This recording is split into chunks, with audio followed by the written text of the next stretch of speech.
First of all, I'm going to take off my jacket, and that's not just because it's warm in the room, but it's also symbolic because I'm going to be talking as Erik Huizer and not as GEANT CEO. So you want to buy new shoes online. That may seem simple, but what is happening actually inside the internet if you want to buy shoes? You know, you simply go to I don't know, www.shoes.com, and you select a nice pair of shoes, and you click on them, and you pay, and the next day they are delivered to your house. So, but what is happening in the internet? What is the background? What is the technology? And who is making sure that you have that connection with www.shoes.com and that everything keeps working? What happens in the background, we take more and more for granted. And especially the younger generations I'm observing, the millennials, they really know how to use the internet, but they never know how the internet operates and how it works. And if something is broken, they need to look for somebody from an older generation to fix it. So, what is the internet? To explain that is really difficult sometimes. And what really made me realize how difficult it is was when I was in Durban. I was in Durban for an ICANN meeting, and I was there. It happened to be on Mandela Day. And on Nelson Mandela Day, I didn't know that, but the custom is that you spend 68 minutes working for the greater good of the community, because he spent 68 of his years on that. So they asked me if I wanted to come and help paint a school. And of course you say yes, and then we were with a couple of people from ICANN, all wearing the ICANN t-shirt because you throw it away anyway. And we went to the school to do painting. And when the bus arrived, it turned out it was a real poor neighborhood. And I've traveled quite a lot through the world. I've seen poor neighborhoods, but this is a really, poverty at its worst. And in the middle there's this small school, and the kids were assembling there, and I thought, this is where teachers make the difference between these children staying in poverty or escaping from poverty. And so we went to the school, and we were received by the director, and this is South Africa, so we were 50 people and there were only 30 paintbrushes. So the director of the school asked, are there people who want to teach 68 minutes instead of painting? So I handed my paintbrush quickly to somebody else, and there I was in front of this classroom, 25, 14-year-old children, and I thought, what the heck should I teach them about?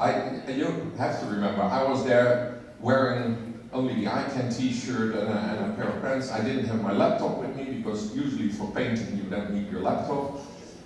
So I thought, I have to tell them about the internet. That's my passion. I've been working on that for 32 years, so that's my passion. I need to talk to them. But how do you do that if you don't even have your laptop, you don't have anything with you? So I first asked them if they knew what a computer was. And they know what a computer was, but they'd never seen one. And I asked them whether they knew what a mobile phone was, and 3 of them actually had a mobile phone, but the flip one which you can close with so not a smartphone or something like that. Now, in such an environment, try to explain the abstract notion of what the internet is, how it makes it possible to buy shoes online, how it makes possible to communicate, how it makes possible to educate, how it makes possible to innovate, to try something without needing permission from anybody. That's really very difficult. So, what is the internet?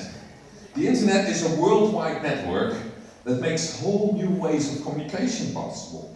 It consists of autonomous networks tied together, all voluntarily using the same standards. So there's no internet police. And if you want to connect your local network, your home network, to the internet, you are the boss of that home network. And if you want to say on that home network, I don't run the internet protocol, but I run an XP protocol, or I don't know, any other protocol, go ahead, be my guest. Nobody's going to come to your house and say, hey, thou shalt run the internet protocol. Of course, you can't connect to the rest of the world if you don't run the internet protocol, but there's no police. So all the networks together, there's no one big internet. It's all small networks and bigger networks all tied together, and they all are run by their respective owners, and there's no central authority. There's no hierarchy. And it makes it possible for scientists to communicate from the Netherlands with somebody in China, from Belarus with somebody in the United States or in Russia. And many take it for granted that that communication is possible, that your message is chopped up in bits and bytes and transported over 6, 7, maybe 20, 25 different networks, and arrives at the other end, is put in the correct order, and all of a sudden you have a picture of a shoe on your screen. And again, that may seem simple, but that requires technology, that requires agreements, that requires consensus, that requires volunteers working there, making sure that all these networks are tied together. The internet is in fact an organized anarchy. It forms the fundamental cornerstone of our modern day society. And it's much more than that. It's a digital playground. It's an unlimited source of communication. It's an innovation engine that allows us to build on others' ideas to create even better and newer solutions. Think about new medicines, disaster warning systems, all of that. So all the developments, not just in ICT, but in every field, go faster and faster, because before the internet, if a researcher found something which was usable, he had to publish that in a paper magazine. You remember that time? And that took about 4 years before you got it published. And then another researcher would read it and say, hey, that gives me an idea, and he would build that, and he would publish it, and it would another 4 years. All this can happen now in a couple of months. So the internet speeds up this whole development process of new ideas, of new development, building on each other's stuff. Somebody from Belarus thinks of something, someone from Russia uses it, makes it even better, and somebody in the United States takes that and makes that even better. And that's how we are innovating faster, and we need to address all the problems that this world is facing. It's also a tool to topple big corporations. Ever heard of Kodak? Or governments. Think of the Arabic Spring. It's by far the most exciting, inspiring, and disruptive space in the world, and I love it.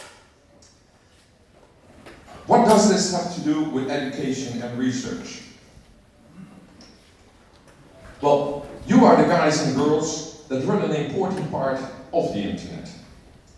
From the beginning, research and education networks have played an important role in innovating the internet and in keeping it open, accessible, and trustworthy. And what I want to talk to you about is not only how that works and what it brings us, but also how we need to defend it. Because if we don't, the internet as we know it might well become history. Let's start with history. It all started in the 70s. It started with the Department of Defense in the United States of America. And the Department of Defense asked researchers in universities to develop a new network that would allow them to invade another country and immediately roll out the network on any existing infrastructure that they found. So these developers came up with a packet switched network rather than a circuit switched network. And the developers who developed that packet switch networks that eventually became the internet, they were all raised in the altruistic culture of the 60s and the 70s in the United States or in Europe. And based on that, their main goal for that network was communication, sharing knowledge, exchange of ID, equal chances. We all had one goal: to make society better, to make the world better. We even in the beginning thought that, you know, with this whole internet, it spreads over the whole world, we will never have wars anymore, because everybody can talk to everybody rather than fight everybody. By now we know better that we never foresaw Twitter and then one guy taking over Twitter and using it as a war tool. That was a joke, by the way, you're allowed to laugh. I was involved from 1985. Did I see it coming? Did I see this development? Did I foresee it? Of course not. I would not be here. I would be sitting on my yacht in the Caribbean. To give you an example of how bad I am at predicting the future, in '92 I was chairing a workshop in Zurich. I was responsible in the IETF, the Internet Standards Organization, for developing a common interface to databases. At that point in time, you have to realize the internet looked like this. No graphics, only ASCII, only characters. Usually green or amber on a screen. Some of you might remember that time. And so we were working on one interface to databases, because we got libraries online, and the one library had commands like this, and the other library had commands like that, and that didn't work, because you needed to know so many commands, it was impossible. So we wanted one common interface. And I was at that point in time, I was at GEANT. GEANT is a predecessor of GEANT. And I was asked to chair a workshop that looked into that, and we were looking at a protocol called Gopher. And Gopher was a really good protocol, and Gopher had all this metadata embedded and made it really simple to build a real good interface to databases. And so we were in Zurich, and there's this guy coming in, and he introduces himself, and he says to me, "I'm Tim Berners-Lee, I'm from CERN, and I have an alternative for Gopher, and I call it the World Wide Web. Can I show it to you?" And I said, "Of course, it's an open workshop, so go ahead." And he showed me the World Wide Web, and he showed it to the rest of the group, and we all went, "Yeah, well, right?" But in my defense, it was an ASCII interface to the World Wide Web. It wasn't the graphic mosaic browser that came out a year later. It was a purely ASCII interface. And so we quarreled about it, and as a workshop we decided to go ahead with Gopher, but we decided to standardize the URLs and HTML and HTTP so that Tim could continue with his work. Of course, a year later the Mosaic browser came out, and the rest is history, as they say. And one of the things I remember from the time following that is I had this discussion with Tim about URLs. You all know what a URL is, right? HTTP, preferably HTTPS nowadays, ://www. And I said, "Tim, I don't want that HTTP : and Tim said, "Yeah, but you know, you have to know what the protocol is they're using. Could be FTP, etc." And I said, "Well, computers will be clever enough to figure it out." And then somebody in the room said, "Yeah, what if you have to paint a URL on the side of a bus?" And we were all laughing, a URL on the side of a bus. I think it took 2 years, then I saw the first bus with a URL on it. So what I'm saying is, what we created in this time, I think, is a creative innovation system. And it allows for permissionless innovation. If you want to innovate on the internet, you can just go ahead, connect your computer, you set up your idea in the form of a web shop or a web page, or you develop an app, and you don't need permission to do that. The moment you put it up, It's available to the rest of the world. You don't have to file any papers, any forms, etc. You can just do it. Permissionless innovation. Almost everything is possible on the internet. It's disruptive, and it forces breakthroughs, and it affects every facet of our lives. It makes new business models possible. Traditional sectors are disrupted. Of course, we all know about the music industry. That was the first one, right? The music industry having this nice business model, making loads and loads of money by pressing CDs and then distributing, very controlled distribution in shops. And then, of course, the internet and MP3 came along, and their business model went down the drain because it more or less went directly from the artist to the user. And they struggled to find a business model to make money until iTunes and Spotify came along. Funny enough, roughly 5 years later, the movie industry did exactly make the same errors. They tried to fight it, they went to court, and they tried to prevent MP4 and equivalent protocols to make sure that they could keep their old business model. And of course they lost, and they had to wait until Netflix came along so they could make money again. And funny enough, now the publishers are again making exactly the same errors with ebooks, where they mess up standards, and they make it so complicated, and they tie you into e-readers so that everybody needs to go online and find, hey, I can illegally download, which is probably more easy. So all of these are disrupted, but also industry, for example. You would think that industry that makes physical objects would not be influenced by the internet. Well, think again. Machines are controlled by the internet, automation goes much faster, software can be updated remotely, but even more disruptive, 3D printing, where they needed spare parts stocked everywhere in the world before. Now you can have your spare parts just via 3D print in your computer, and the moment you need a spare part in New Jersey, you just print it 3D in New Jersey and it's there. So that disrupts the whole industry. Banks, for example. Banks think they are immune for the internet. Well, they have to think again. Crowdfunding and crowd investments are taking over. People are wondering, why do I need a bank in between me and my investments to a company? And small and medium enterprises that want investors are thinking, why do I need 600 talks with my bank? Well, if I go to a crowdfunding platform like Kickstarter, I can get money much faster.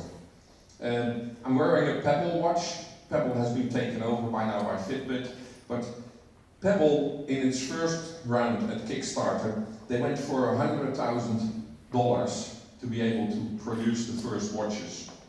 And after 30 days, they had 10 million. So instead of being able to order it in another factory, they could build a factory. And when they went for the second round, for the second watch, they raised 25 million in 24 hours. And of course, the leisure industry. The leisure industry is being hit hard. And who would have thought 10 years ago that the leisure industry would be hit hard by a company that would compete with hotels without owning any real estate at all, Airbnb, or that would compete with transport industry in the leisure without owning any cars at all, Uber. So, what is the problem? As we see freedom reduced in many places around the world like us, around the world, likewise on the internet. The internet is in danger because people all of a sudden want to make the freedom on the internet become less and less. So the internet is in danger, and that means we are in danger. The open, trustworthy and accessible internet is threatened, And by extension, the opportunities for education and research are threatened. So there's two things at stake that I think are the most important to talk about. First of all is our privacy. Privacy seems to be more and more threatened on the internet without a lot of people realizing it. And with a lot of corporate CEOs saying, or politicians saying, but you know, if you've got nothing to hide, you have nothing to worry about. Well, I have nothing to hide, but I don't want you to know that I have nothing to hide. Privacy is very difficult because privacy depends on context, right? I might give away some really personal information to Arthur here, which I'm willing to share with Arthur, but I'm not willing to share it with the whole room. Then the context is totally different. And that same goes for the internet. So these CEOs and these politicians say, well, the people give away their privacy anyway because they post everything on Facebook. Yes, they post it on Facebook in that context, to share it with their friends, and not to have some other company gather that information, combine it with the Instagram information, combine it with the Foursquare information, combine it with the Twitter information, combine it with the Gmail, and then build a profile around you. That's not what they want. They want to share their information with Facebook, and the context they're giving away their privacy is the context of their friends. And this context changes is really important. Because, for example, we might trust our current government and say, well, you know, the government can know everything about me because I trust the government. Yes, you trust this government, but will you trust the next one, right? People, you know, in Kurdistan might have trusted the previous government, but they clearly don't trust the current one. Otherwise, they wouldn't have voted massively to be independent. In my country, in 1939, everybody trusted the government. And we had real good registration in every locality, in every municipality. We had a real good registration that had everything on you, your address, your name, your religion. And that same database was used a year later to round up all the Jews in my country and ship them away. So context is everything, and you need to think about that. And therefore it's really important on the internet to make sure that we watch that. The second thing that is threatened, and in my view even worse, is the digital playground is under threat. The permissionless innovation that is possible on the internet, and that is the basis for modern day research and education, is threatened. The whole system is weakened, and it is